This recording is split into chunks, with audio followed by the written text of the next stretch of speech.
Okay, balik ulit tayo dito sa ating reaction, sa ating based na rin sa ating napanood natin ng mga balita ngayon. Although maraming mga balita na nakikita ko, napanood ko, pero ito lang yung interesado kong gawan ng reaction itong mga ex-general na nag-file ng para ano ba tawag nun, mamaya i-play ko yung video dito sa patungkol dito kay Bongbong Marcos na nag-file to sila sa Supreme Court na talagang ilabas, talaga gusto na itong mga ex-general na ilabas itong yung kalusugan ni Bongbong Marcos kung ano ba talaga, kasi nga nung nakaraang mga araw daw hindi nagpapakita, puro throwback yung mga picture na ina-upload sa mga social media, lalo to dyan sa PCO. Kayo naman kasi PCO kayo naman talaga ang dahilan din kung bakit nagkagulo ang mga tao ngayon Kaya itong mga ex-general ano na sila, parang napikon dito kay Bongbong Marcos sa ginagawa nitong pa-jumping, yung patalon-talon, tapos may pa-jogging pa hanggang nagbasa pa siya sa kanyang sa kanyang doon sa priest niya. Okay, mamaya pag-usapan natin lahat yan, i-play natin ang video bago po ang lahat yan. Edgar Mihurada ulit, taga San Carlos, Pilar, Bohol. Okay, shout out po sa taga Bohol, sa tanan mga kaparientihan diya, mga silingan, mga parihan hanggang mga bulanan, amping mong tanan sa tibuok Pilipinas, amping mong tanan, tibuok kalibutan, basta tibuok na. Okay, sa ating mga subscriber po na mga bagong pasok ko dito, sa ating mga bagong nagko-comment, maraming salamat sa inyong suporta, sa mga datihan na nandyan lagi. Maraming salamat ulit sa inyong suporta. Grabe ang suporta ninyo. Sana sa hindi pa nakapag-subscribe, kung pwede pakipindot ang subscribe para i-subscribe nyo po ang aking YouTube channel para kita-kita tayo kada mag-upload ko din sa ang YouTube channel. Okay, ito yung video na gawa natin ng reaction. Of course, sa amin, sa United People's Initiative, kinukonsider naming malaking issue ito at urgent issue dahil this involves national security. May posibilidad ng instability at panganib sa national security. Ito ang pinangangambahan ng grupong United People's Initiative o UPI sa patuloy na pagkwestiyon ng mga kritiko sa kalagayan ng kalusugan ni Pangulong Ferdinand Marcos Jr. Ayon kay retired Major General Romeo Poques na founder and convener ng UPI, hindi nararapat na walang mangunguna sa pamamahala ng isang bansa. Dagdag pa ng UPI, makatutulong din ito upang maiwasan ang paglaganap ng fake news. Sabi po, okay ang kalusugan, o di sagutin po ito ng legal na forum para po once and for all masarhan na po, matakpan na po, maklose na yung issue sa true state of health ng ating presidente. Tulong po itong ginagawa natin actually sa administrasyon dahil tayo na po yung nag-initiate para masagot sa tamang pamamaraan yung mga katanungan ng taong bayan. Nitong Biyernes, naghain ng urgent petition for mandamus through electronic filing sa Korte Suprema ang UPI para hilingin na obligahin ng Office of the Executive Secretary, si PCO Secretary Dave Gomez, Palace Press Officer Undersecretary Claire Castro at RTBM na isapubliko ang medical record ng Pangulo. Base sa Section 12 Article 7 ng 1987 Constitution, nakasaad na karapatan ng publiko na malaman ang estado ng kalusugan ng presidente kung mayroon itong malubhang karamdaman. Hindi ba pwedeng once and for all maglabas na sila ng legal records ng Pangulo na nanggaling sa medical doctors na sinasabi na maayos ang Pangulo? Actually, ang kailangan natin is legal proof. Hindi yung aliwin tayo na lumabas siya at tumalon-talon, na aliw na tayo, ay okay pala yung Pangulo, tumatalon-talon siya. Para sa UPI, hindi lamang ang pisikal na pangangatawan, kundi maging emotional at psychological health nito ay kailangan ding malaman ng publiko. Yung po ay importante dahil yung mental capacity, hindi lamang physical ability ang inahanap natin sa Pangulo, kundi pati mental capacity. Kailangan po namin ng assurance, mag-hair follicle test ka po, bigyan mo kami ng medical bulletin ng iyong actual state of health para po mapanatag ang bayan. Pero kailan nga ba nararapat na hilingin ang ulat patungkol sa kalusugan ng Pangulo? Ayon sa constitutional lawyer na si Atty. Jennifer Arlene Reyes, bagamat nakasa dito sa konstitusyon, dapat ay mapatunayan muna na mayroong malubhang karamdaman ang presidente. Ang magti-trigger dito ay yung tinatawag na serious illness. Kailangan ay mapatunayan muna na may serious illness ang Pangulo. Natalakay din ng abogado na mayroon na rin kumwestiyon sa korte para sa pagsasapubliko ng medical record ng isang Pangulo, gaya ng kaso noong May 2020 sa pagitan ng lawyer na si Dino De Leon laban kay dating Pangulong Rodrigo Duterte, kung saan hinihiling nila na isapubliko ang medical record nito. Sa naturang petisyon, kinekwestiyon ng incoherent o hindi masyadong maintindihan na press conference ng dating Pangulo na posible anilang may problema sa kalusugan nito, pero idinismiss outright ng kataas-taasang hukuman ng desisyon dahil sa kakulangan ng merito o wala rin itong naipakitang pruweba. The Supreme Court in that case even dismissed the said petition. Para sa Korte Suprema nung panahon na iyon ay hindi napatunayan ng petitioner na may prima facie case na may malubhang sakit ang Pangulo.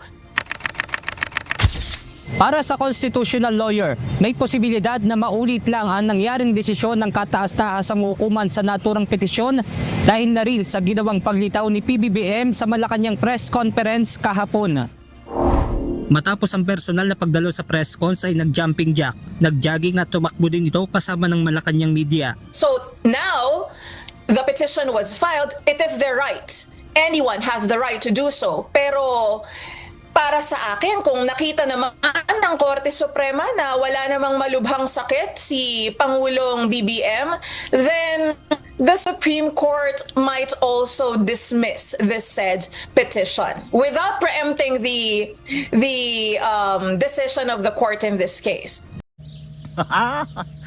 Nako, doon sila na nabuisit kaya Bongbong Marcos nito sa patalon-talon sa kanya pa jogging-jogging dito sa ano.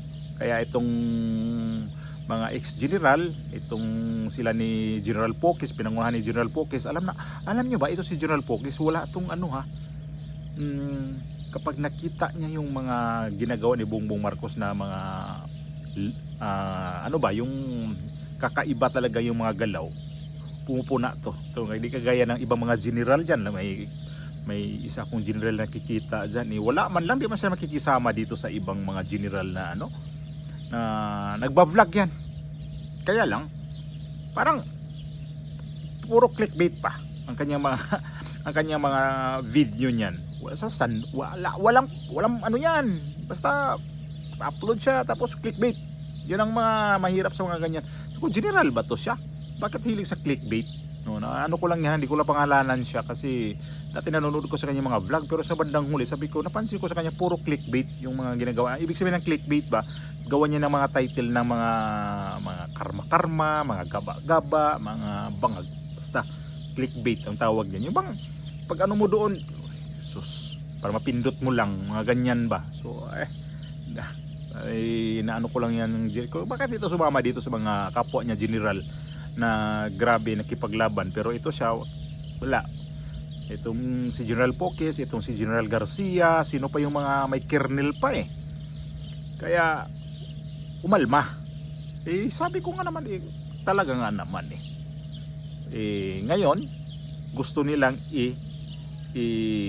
ireklamo dito sa Supreme Court kasi nung nakaraang mga presidente, marami nga naman pala talaga mga presidente na gumagawa dito na hinahanap pa sa mga tao, tapos nagpaglabas ng mga ganyan, gagaya ginawa ni Bongbong Marcos.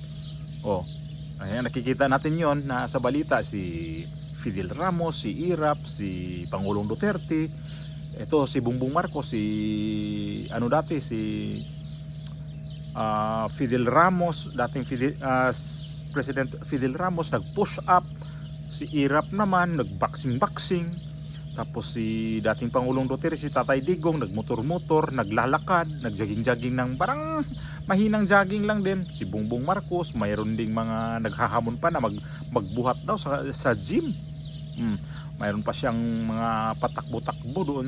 Sinundan din sa mga uto-utong mga media, yung mga uto-utong mga media na bayaran din.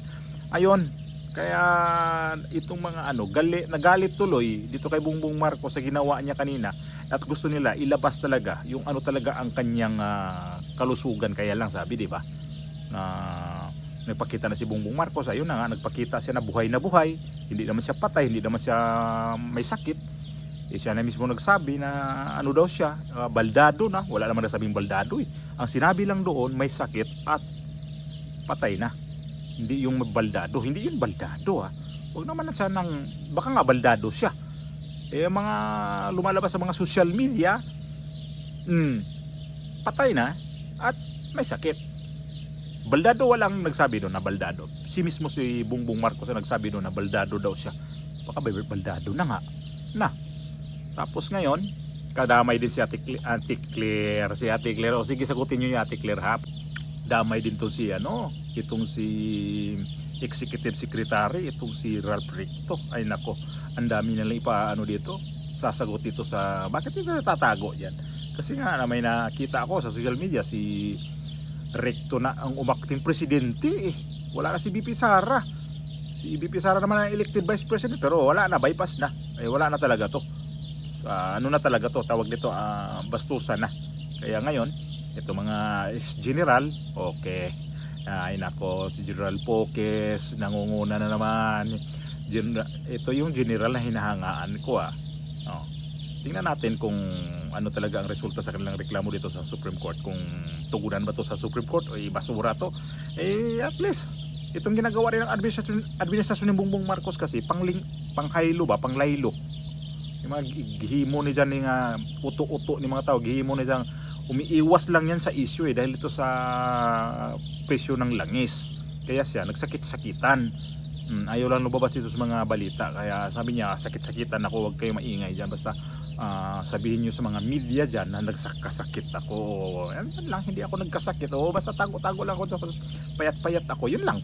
So ano kaya ang feeling nito ni Bongbong Marcos nito ngayon? Kinakakabahan ba siya dito? Napasasagutin sila yung mga involved dito sa kanyang pagsakit-sakitan? Okay, sabihin na lang natin wala siyang sakit. Bakit ka bakit ka naglabas ng ganyan na baldado na ako? So may something talaga to. So sa mga general dyan na mga retired na, salute po sa inyo sir. Dapat talaga kayo din ang kumu-question dito kasi naman dating commander-in-chief pero hindi maayos ang pagka-commander nito. Mukhang may pagka-abuso din kasi talaga Hindi lang may abusado kasi talaga Ito lalo na tong si Claire Castro. Nako po, yari kayo. So sagutin nyo yan ha. Yung nasa Malacanang ngayon, ito si Dave Gomez dun sa PCO.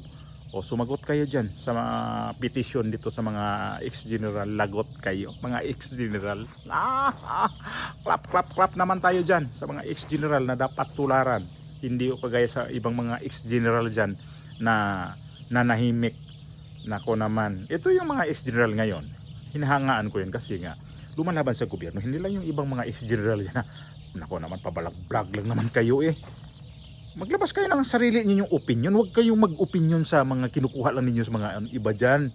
Mayroon dyan. Naman. Hindi ko alam kung sino nagmaniobra sa kanyang YouTube channel. Baka apo niya yan o anak. Tingnan nyo na. Panoorin nyo na lang yan. Basta hindi ko dati nagustuhan ko yung mga niya. Pero ngayong bandang huli na sabi ko, OA naman ito niya. Yung mga title niya. Nakakainis na kasi yung mga ex-general iba dyan. Nagkipaglaban hanggang ngayon kahit na sila. Retired na. So palakpakan po natin ang mga ex-general na yan na talagang ipinaglaban ang taong bayan, ipinaglaban ang mga Pilipino. So hanggang dulo po mga ex-general, hanggat mawala na yung Marcos na yan sa kanyang panglilinlang sa mga tao. Okay? Muli, Edgar Mihurada, maraming salamat po sa inyong lahat. God bless po.